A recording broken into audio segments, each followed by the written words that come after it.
folks, there's a lot going on, man. We got some dang female Army Ranger. I'm going to give you the sidebar. Sorry, guys. I ride short bus every day when it comes to audio visual stuff. I'm just on the short bus. That's who I am. No, for all you guys raging on my female Ranger video, just let you know she's the supply chief. She hands out jock straps and socks. So let's not lose our minds that she's on the line carrying a gun.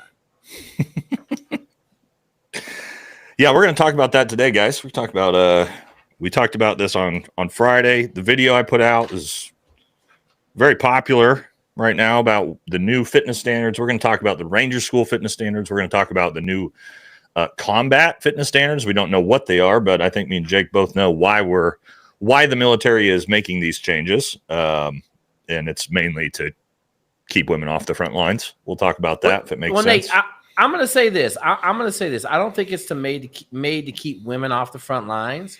It's made to keep people off the front lines that aren't capable of doing a job. Because you said it before. That's a better way of saying it. You said it before during that whole time of let's get more women in here and all that craziness. You guys had a bunch of dudes showing up to teams that had no business being there. True. Yep. Yeah, it goes for men. It's men and women. We'll talk about that. Yep. The Ranger School. Have you looked at the new Ranger School standards yet, Jay? And luckily, I figured out how to share a screen on Riverside now, I so did. We'll be able to have some. I mean, I'm just going to tell you this. They look like a complete ball buster. Like it looks much. Anytime you got to run, work out, and then run again, like I'm going to tell you, the Navy SEAL PT test, man, you're doing a 500-yard swim, push-ups, pull-ups, and sit-ups in 10 minutes, and then you're running a mile and a half. If that was a 3-mile run, like in the real SEALs, it's a 3-mile run. You're like, yo, like now I'm gonna say this: when you're in the SEAL teams, it's the easiest shit in the world because you're in SEAL shape. But yeah, I know when you're trying to get to SEALs and you do the 3-mile run at the end of push-ups, pull-ups, and sit-ups, and a 1,500 or 1,000-yard swim, bruh, no bueno. We'll talk about that too. So we have the ACFT, the Army Combat Fitness Test, guys, and that's what's going to be used as the new combat standard. So they're not changing any tests. What they're doing is changing the score on that test as a required score for you to be in a combat arms unit. And the ACFT actually does have that same similar thing where you do like 6 workout events and then go straight into the 2-mile run. And that 2-mile run is way worse than it is on your normal PT test because you did deadlifts, you did a sled drag, shuttle carry, planks, like all this stuff on top of it. And yeah, I mean, the Ranger School PT test looks like that, and then maybe even a little bit harder for lower body. We'll show that here on the screen here in a second. Okay, we're good. I got people strolling in now. Yeah, so what's your overall take on, let's start with this, on women in combat arms? Because I know, obviously, Secretary Hegseth has made it very clear. He said, I do not think women should be in combat arms, period. End of statement. He said it. I mean, no ifs, ands, and buts about it. What's your feelings overall? Are you a staunch absolutely not? Do you think there's gray room for this? So the 2 things come to mind. And I'll go back to our conversation we had maybe a year ago, Nate, about 2 females on a forward operating base with, let's say, 75 men on the base, right? You have a female-male dynamic with some of the top meat-eating males in the world. And I'm just going to tell you, it always leads to debauchery. That's what it does. I'm going to be nice about it. It always leads to debauchery, okay? There's no such thing as having one female in a SEAL team, like on a SEAL platoon, and at some point it's not going to get debaucherous. Physical standards aside, like we haven't had anybody make it farther than 4 days in training. Not a single female has made it 4 days. In buds? In buds. Like she made it 4 days into training, hasn't made it far. We haven't had one. We had a bunch of them start, didn't make it through day 1. I think the distraction of trying to get a female capable of making it is not worth the mental anguish of the whole unit. You know, I use Major Gibbons as an example. She's a Ranger officer in the 75th. She works in supply. She has phenomenal numbers. Okay. She doing L-sit rope climbs. Okay. She represents the top 0.00001%. There's 15 of her in the country. Okay. She was able to get it done. A bunch of dudes in her Ranger class that she did not stand out. She was in the middle of the pack. She did just fine. Mm-hmm. So, but like I can tell you this, just did a video on it. You look at her lower body, Nate. She was a little skinny 105-pound cheerleader, is my guess. Yeah. Now she's probably 135 pounds with a big ass donkey donk on the back that was made from thousands of reps of squats and deadlifts and already, you know what I mean? Like she had to build her body. But those West Point people, I tell everybody, man, them Naval Academy girls, man, they just built different. So, is it worth the distraction? No. Here's my pushback on the physical side of things. When you talk about she can do all the physical standards, my pushback is those standards are almost all body weight standards, right? So it's her own, but yeah, she's got a 20-pound weight vest on. She's climbing the rope. That's fine. All of these standards are sort of, and this is what the new combat standards is going away from. It's one standard for everybody. So the deadlift, you don't get, as a girl, you don't get a deadlift 200 pounds 3 times. You got a deadlift 315 pounds. And looking at her or any 130-pound woman or man, my biggest criticism is let's talk about how big operators are in combat under full combat load. And now talk about me at 230, 240 pounds. And I'm not even the biggest guy on my team. 120 pounds of kit on average. That's 360 pounds. I go down, and this has happened to my teammates. We've had our teammates in near ambushes get hit by grenades unconscious and have to get drug out by dudes on our team. One of those dudes was 400 pounds in kit. Samoan dude on my team, the biggest dude you'll ever see. Samoan, 5'11". Absolutely huge. In our 18, he was knocked unconscious. Him and another teammate in our 18 Delta were hit by grenades thrown over the top of a wall. And our 18 Delta was the only one still standing as he fought his way through. He got the Silver Star for this. Fought his way through, eliminated all the threats, and then had to pick up and drag that 400-pound body out of a ditch. And do you think that 130-pound girl could do that? I don't believe she could. I do not believe that she could do that with my body. That, to me, is the breakpoint issue. Okay. Yes, maybe you can run and gun. I'm not concerned about that. Women can shoot guns better than men can. I'll tell you this as a firearms instructor, from a marksmanship standpoint, women actually progress a lot faster than men do.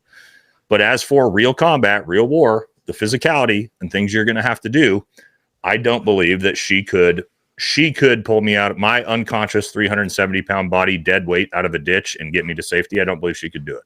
So Nate, let me say this. I'm going to change this conversation from he and she to a 130-pound person. Okay, because here's the deal.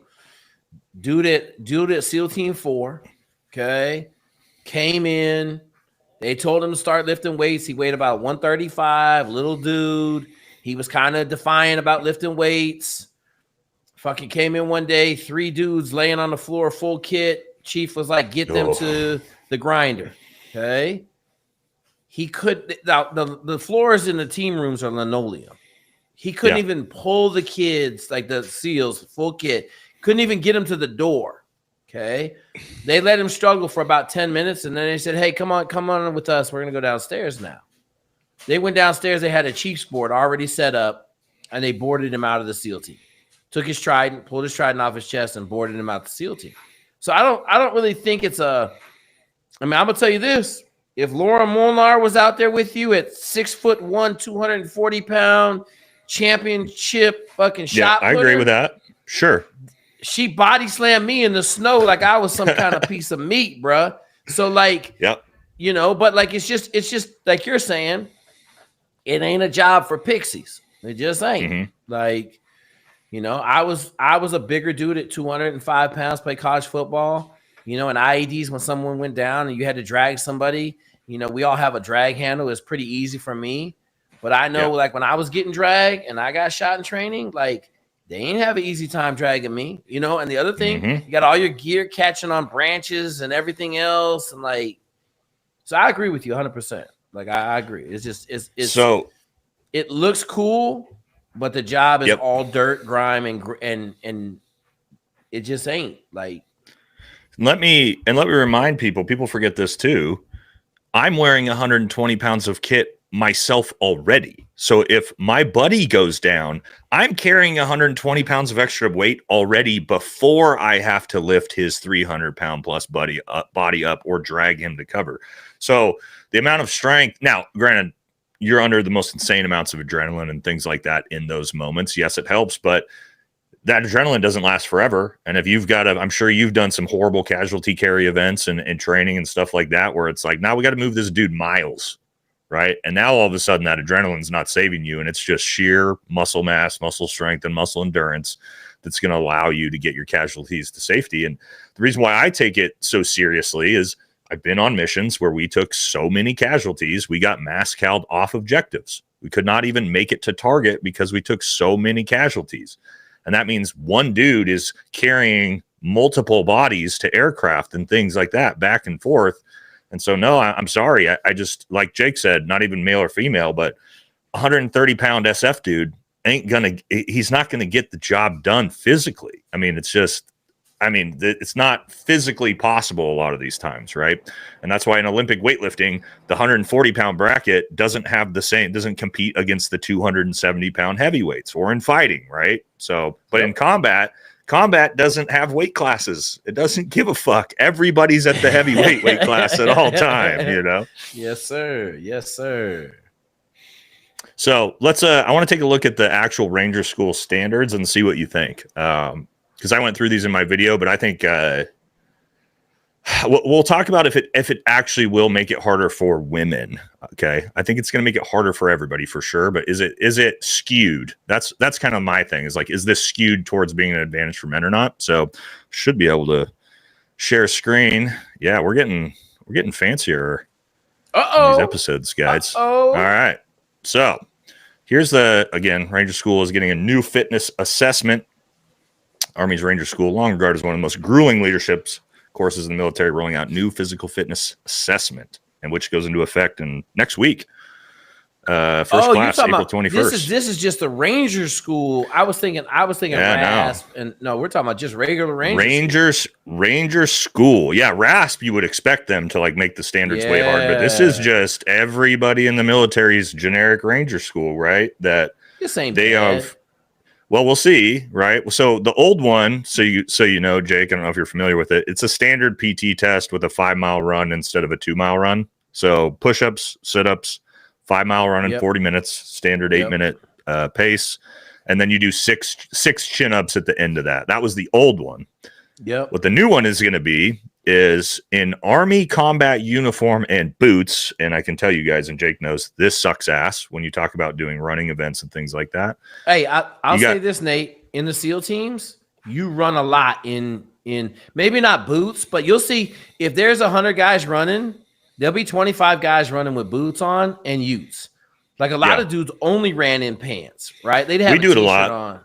Yeah, we do it a lot. I'm just saying it fucking sucks, especially in Georgia. If you're in a summer class, I'll tell you, it ain't great, right? So you got 14 minutes to do an 800-meter run, and I'm going to go out and try this just to see what it's like. But you do an 800-meter run, 30 dead stop push-ups. These are like the hand release push-ups. I think this is actually going to be easier than the standard push-ups of anything. A 100-meter sprint. Then you got an event in which students lift 16 40-pound sandbags onto a 68-inch platform, kind of like a little strongman lift, but with only 40 pounds. Ooh. So you're going to lift the sandbag up, put it on the platform. You got to do that 16 times. I'm 67 inches. That's above my head. Like I got to, that's a legit one right there. Yeah. 40 pounds, 16 times. You got a 50-meter farmer's carry consisting of 2 40-pound 5-gallon jugs. So 80 pounds there. You got a 50-meter movement drill consisting of 25-meter high crawl. That's going to suck. And then 25-meter 3 to 5 second IMT rush. You finish it up with another 800-meter run. That is all has to be done in 14 minutes. Okay. That seems like, that'll be a ball smoker. Okay. Hang on. But that's not the end of the PT test. Oh, that's just the start? That's the start before you do then the standard. Okay. Oh, Yeah. So this is my point, Jake, is they dropped 1 mile off the 5 mile run, but added all of this other shit you have to do before that 4 mile run. And I can tell you, like, when you are going to be, your lower body is going to be smoked to shit. Okay, let's just look at this from a time perspective, Nate. Okay, so yeah, 800-meter run, 4-minute pace. You're talking, I mean, 8-minute pace. You're looking at 4 meters or 4 minutes for the run. So that gives you 4 minutes for 800. Let's say, I mean, at that spot, you probably running. No, you ain't running minute 30. You're running 3.5 minute 800s, 3.5, 4 minute 800s. Let's just say in boots 4 and minutes. uniform. Yeah, boots and uniform, 4 minutes. So, okay, so that's 8 minutes of the 14 minutes. That leaves you with 6 minutes to do everything else in the middle. Oh, yeah, this is a ball. This, I'm going to tell you right now, Nate, I'm going to tell you right now, you're going to see the amount of failures at Ranger School go through the roof because now I agree.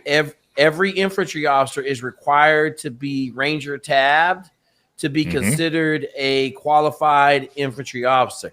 Oh yeah, buddy. All them little fucking pixie ass, sweet asses from West Point. Exactly. Oh, they ain't doing this. Because I'm gonna tell you right now, 4 miles in 32 minutes is first phase time, and that shit ain't easy. Right? Nope. Not boots and utes. And so you I get think smoked. You do get to change into tennis shoes and shorts for the final 4 mile for the run. Okay. Yep. But like Jake said, guys, like when you do this fresh, an 8-minute pace is pretty. It's cooking for a little bit, right? For just a run, and now you're going to do all of this crazy. And you're going to have to do it, like Jake said. You're going to have to do this pretty fast. Like you can't just lollygag jog these 800 meters in both of these. No. I got plenty of time. Like you're going to be pushing every one of these events. You're going to be pushing the speed. And so when you get done with all of these events and you have to do that 4 mile run, it is going to be brutal if you don't have insane muscle endurance and cardio. But question then is this sort of skewed against women? So I kind of went through this. I don't think it is as much as people think, but I do think there are some events that obviously men will have a better advantage of. Right here, I think the event where you got to lift these 40-pound sandbags up onto the 70-inch platform, advantage to men. Men are usually bigger, taller, stronger, upper bodies, right, to get that up there. The farmer's carry, 100% will be men advantaged, big, stronger wrists, stronger forearms, stronger traps. But other than that, it's very... I think the push-ups, this will actually be easier for women than the regular Army, than the original Ranger School push-ups, because this is the hardest one typically for females, and this is easier. So I think actually, in my opinion, because it's very lower body focused, I think it's going to be way harder, but I don't think women are really going to... I think women probably can pass this. Oh, absolutely. And the other thing I'm going to say is, the sneakiest exercise on this whole list is the 50-meter movement drill. Because I'm going to tell you, in wrestling, you do shoot sprawl drills where you're running around the mat, you shoot, you sprawl, you get up. Like, it wears out your whole body getting up off the ground. If you're doing 25-meter, 3 to 5 second rushes, right? I'm up, they see me, I'm down. And I know it's only 20. Man, there's just so much sneakiness in this. Like, I think what you're going to see is you're going to see a bunch of guys not prepared for this, show up thinking they're going to gut it out. And they're not going to finish the 4 mile time run. Like, they'll finish it, but they're going to finish it in like 36 minutes. Like, I'm going to tell you right now. So here's the other thing, Nate, that's going on. That we're talking about females, but I don't think this is female driven. I'm going to tell you what this is. So the Army has a huge glut of infantry officers right now. And they are purposely trying to get rid of people out of the pipeline and force them into other jobs in the Army because they have too many. And so if you ask me, this is pushing towards, oh, you're not Ranger qualified. Okay, great. Well, you know what? Hey, here's the deal. You can't be an infantry officer, so we're going to rebrand you into supply, right? Like, you're going to go do something else. So I don't think this is a female thing as much as this is we're just upping the standards back to where they used to be. We're going to make it fucking legit. Like, let's be honest, Nate. The Ranger tab is not the Ranger tab that I knew in the 90s. It ain't. Right. Yeah. You know? Yeah. All right. Real quick super chat. Kangaroo Bot, $5. What if females were allowed to take performance enhancing drugs to pass their PFT test? Don't be shocked that a lot of them probably are, homie, but that's not necessarily different than men as well. Think about PEDs, guys, or steroids, whatever you want to say. There are very few steroids or performance enhancing drugs that will help you in massive cardio based muscle endurance events, right? So TRT, yeah, if you have super low testosterone, that's going to help. But like trenbolone, all these bodybuilding steroids will, like, if you are on a lot of these PEDs, you are not going to pass that test. It's a huge hindrance. So I tell everybody, all the muscles in the world don't help you be successful in special operations. More muscles doesn't equal more success. I tell everybody, go look at the professional triathlon runners.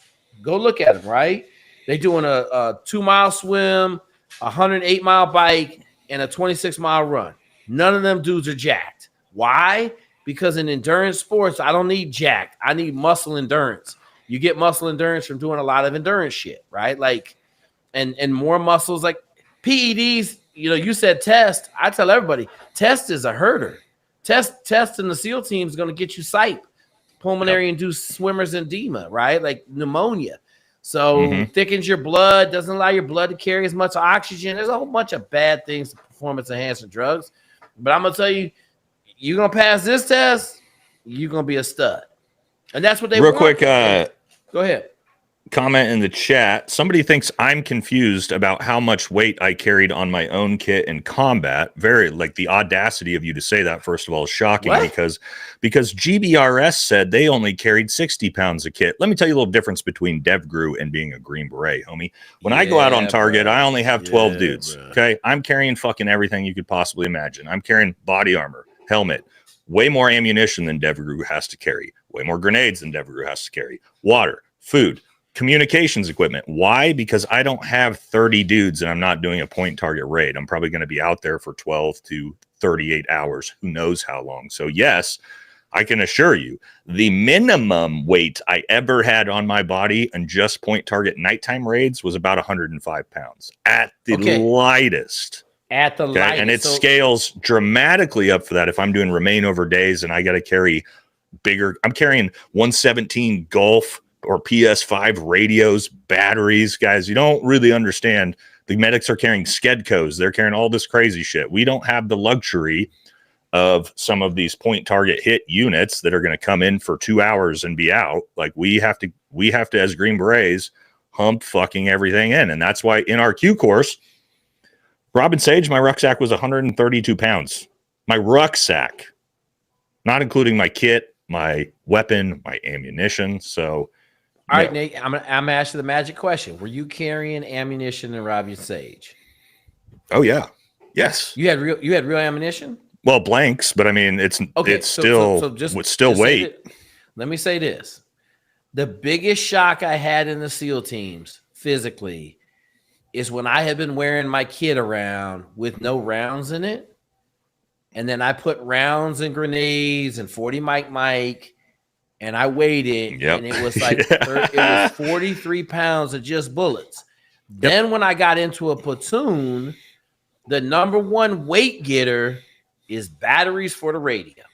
Yep, there it is. And I'm telling you, them, like, they needed a hydrogen fuel cell, because that would save you probably 35 pounds. Like, you going out for 4 or 5 days, and I know you guys go out a lot longer than we do, but if we were going out for 3 or 4 days, I mean, shit, you're gonna have so many pounds of batteries to make sure the radios work. Like, it was astronomical. Yeah. Now, if you're in CAG or you're in DevGru and you're doing a hostage rescue point target raid you're being on the ground for 45 minutes, you have probably about 60 pounds of kit, because you have your M4, your body armor you have on your body, a couple grenades, some medical equipment. That's it. You're in, you're out, and you got to be able to move fast. But for normal combat, and this isn't just Green Berets. Think about infantrymen. Anybody who's in the chat, who's in the infantry, you were humping hundreds of plus pounds as well, everything you did. And here's the other thing, Nate, and I think people don't understand this. When Dev Group goes out the door, they got AC-130 overhead, Predator drone. They've got a quick reaction force, whether it's the Rangers or somebody else. Resupply on station, ready if they need it. Resupply in a helicopter. They got a couple dev group dudes standing by to resupply. They got sniper overwatch, and you're going out there with, like, let's just call it 24 to 30 of the best shooters in the world, and a target is going to be presented for about 0.4 seconds before someone shoots it, right? Like, they, like that ain't happening in normal forces. It ain't happening in White Side SEALs. It ain't happening in Green Berets. Like, like I know on my SEAL platoon there was, let's say out of the 16 dudes, probably 10 of them could really shoot. But then there were 6 dudes. Like, we had a dude in my platoon couldn't hit the broadside of the fucking barn, bro. Like, at 7 yards, he was struggling to hit the target. I'd be like, God damn. But he was the medic. He was really fucking good, so no one cared. Yeah. Right? Like, big difference. Right. Big difference. Real quick, super chat from Skeptic, $10. Thank you, brother. Do you think they will reevaluate current soldiers who have already been let in? Well, yeah. I mean, because you don't do one PT test in basic training and you're done, dude. We do usually a PT test every month. And so, yeah, you'll be constantly reevaluated. And what they'll do is you have to continuously probably meet the Army combat fitness test, or you're going to get booted out. I will say, I can't tell you guys exactly what it was, because obviously the echelons this came down from were really high, and how I got the information wouldn't be okay to say. But I will tell you this. The top levels of Special Forces Command are not happy with how fucking out of shape and overweight the regiment is as a whole. And there is some serious discussions about what penalties may be if you can't pass the Army combat fitness test from our side in Army Special Forces. And I'm talking Nate, severe. Let me ask this, okay? So you're telling me, let's just say first group, okay? Fort Lewis, Washington. You're telling me that let's say that the 06 in charge of first group is unhappy with the physical standards of his command. What are your E-9s doing, or your warrants? Well, most of them are so broken at that point that they can't do PT anyway. So nobody at the command level is doing PT. Now that's not universal. God. There's definitely some, like, well, typically the commanders are in way better shape than the E9. Why? Because they did 2 years on a team and been admin for 17 years, right? No. I wasn't comparing the 06s. I'm going to tell you this, at a SEAL team. You mean why the NCOs aren't keeping commands in check, in check for physical fitness? It would never happen in the SEAL teams. You would never go. Now, I will say this, okay? Have I seen a 300-pound fucking logging, beer-bellied motherfucker? I have, okay? And I'm not going to say no names, but my Master Chief ran Pickett. He had been at Pickett for almost 15 years when I got there. Vietnam dude, been in the Navy almost 40 years as a Master Chief. He wasn't doing shit but running training. And everybody fucking loved him. And if you needed something, a case of beer got you, whatever you needed.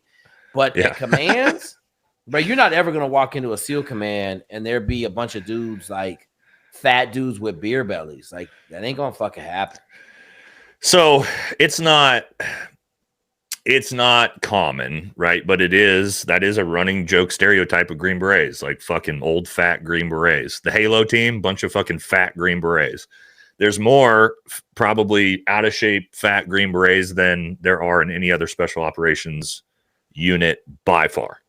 However, I will say we are also much older, and much of those old fat Green Berets are in their 40s, and they've had 7 knee surgeries and 6 combat deployments, and their back's been fused in 3 places, and so.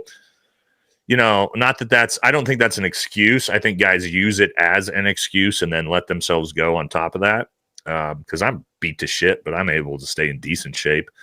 But again, yeah, I mean, we do have that problem. And apparently what happened was there was a picture that started circulating a couple weeks ago of like a 300+ pound SF colonel with like gut out to here. You know that uniform, how it barely covers the gut. You've seen that with some of those guys. They look pregnant and shit. So we had one of those circulating, and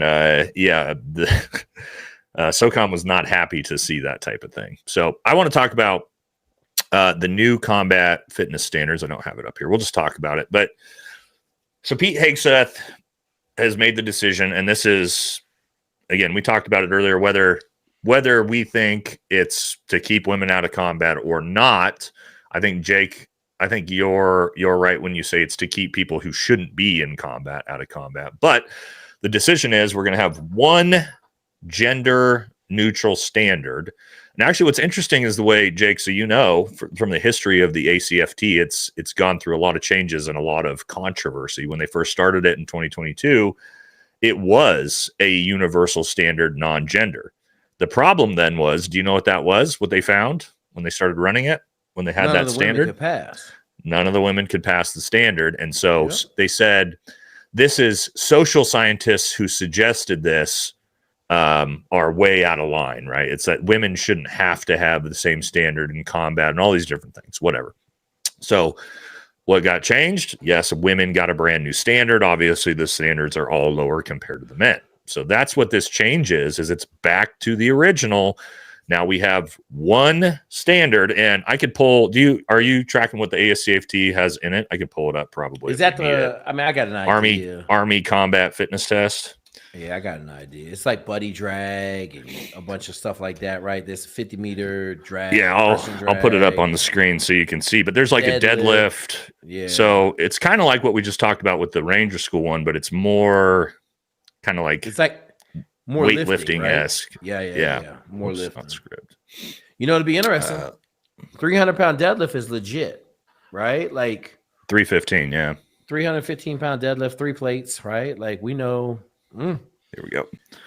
So you got, here it is up on the screen, 3 max repetition deadlifts. 315 is the maximum score, right? If you do 315 3 times, that's 100%. Standing power throw, so big wall ball throw, hand release push-ups, sprint drag carry, which this is the shittiest one, planks, and then the very end of it is a 2-mile run. And you do these back to back, and then immediately go out for the run. So what they're going to do now is they're not changing this, but they're making the minimum score to pass much, much higher for combat arms. So it's going to be, I don't think they've decided exactly where. They're talking about maybe around like 440, 450.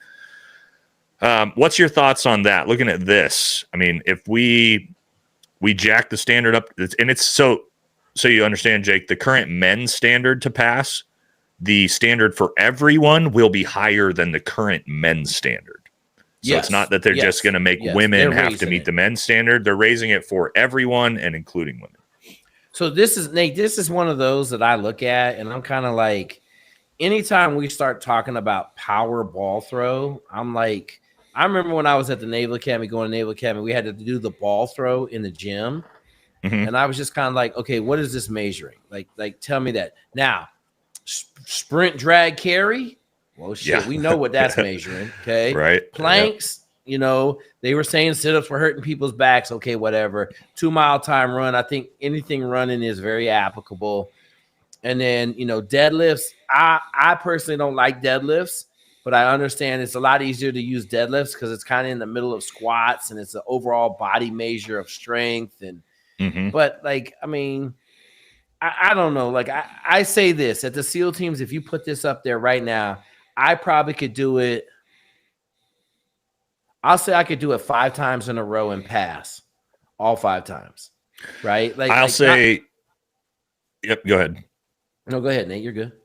I'll say the thing about the ACFT is it's like, if you can, it's out of 600 points. That's the maximum.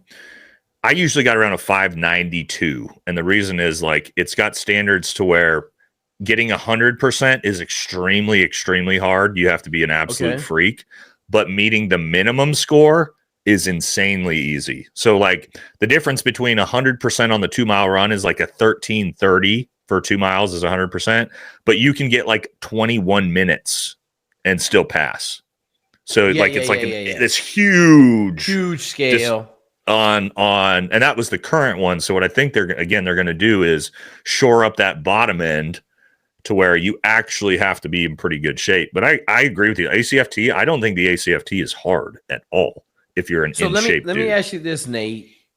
When I was in the SEAL teams, I could run a 1330 I probably could have did that pretty easy for 2 miles, right? Like And I'm going to tell you right now, if you ask me 10 miles, I'll say somewhere between 4 and I'll even modest it down. Somewhere between 3 and 5 times, I would max this every time. Right now, and I will tell you this: the top end of the SEAL teams would max this. They'd be able to max it like 10 times. They'd be able to run 20 miles, 10 of these, and max them out. So let me also caveat, Jake, when I said I usually get around like a 590-ish, that was at the end of my career. That means after 5 knee surgeries, after 2 shoulder reconstructions, after 2 back surgeries. At 27, 28, yeah, I would max this thing, like you said, 3 times in a row. Like it's very in shape operator is going to absolutely demolish this thing. And so like, I want people to understand when you're in the SEAL teams, we have these things called monster mashes. Okay. And it's like a Friday. So normally Fridays we go home at noon. And so you'll come in, they'll tell you, hey man, tomorrow, big monster mash. They won't tell you what it is, but basically you're going to go home and carb up. I carved up every night because I'm like, fuck that. These motherfuckers, you never know what you're going to get when you show up, right?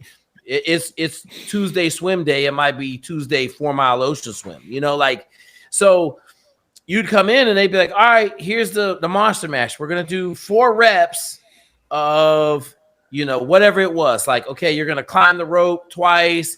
You're going to run over here. You're going to drag this back and forth. You're going to push this truck around, you and 4 people are going to push the truck around the compound. And then you're going to run a 3-mile run. We're going to do it 3 times. Right. And so then you'd have you'd normally do them in groups of like 4. Sometimes it'd be 6 or 7. Like if a boat was involved, because sometimes you paddle boat, man. How you going to paddle boat out around, come in on the, like it's like a 5-mile boat paddle. So like, we did stuff like this all the time. And it wasn't like there wasn't nobody like, oh God, I can't make it. Oh my God. Like in my team, the slowest dude was the CO and he was in his mid-40s. Yeah. Right. And so it would just be like, and it actually made it easier for everybody else because, you couldn't leave him. So you just stay with him. But we still finished second. We finished second out of like 7, 8, 9, maybe 10 boat crews. And we had the CO, one of the slowest runners. So I want people to think about like, hey man, we talking about long-term endurance athletes. Like if you wanted me to go run 6-7 hours, it was easy. If you wanted me to, fucking go swim for 5 miles, it wasn't even hard. Like I just go do it. Now, would I be tired at the end? Yes. Would I have to go rest and get some food? Yes. But if I had to do it again the next day, I mean, shit, dive phase, I know you know this. In dive phase, we were doing like 6-mile dives 2 times a day. Cat's like, no way. I'm like, yeah, 12,000 yards twice a day, all day. Yes.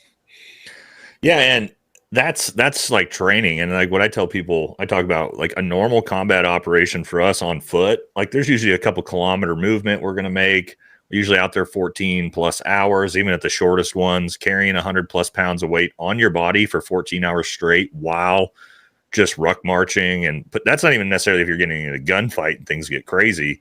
Just the muscle endurance you have to put 100 pounds on your body and just move around. Think about, for those of you at home, if you just put on 100 pounds on your body, right, and you just go about your day, all 14 hours, you got to carry it, everything you're doing, to the mall, to Home Depot and all that, and just see what your body feels like at the end of that day. And like Jake says, though, you do that for years and years and years, at the end of combat operation, it's like, I don't even feel the weight. You don't even feel the weight on you, because you've just been doing it for so long.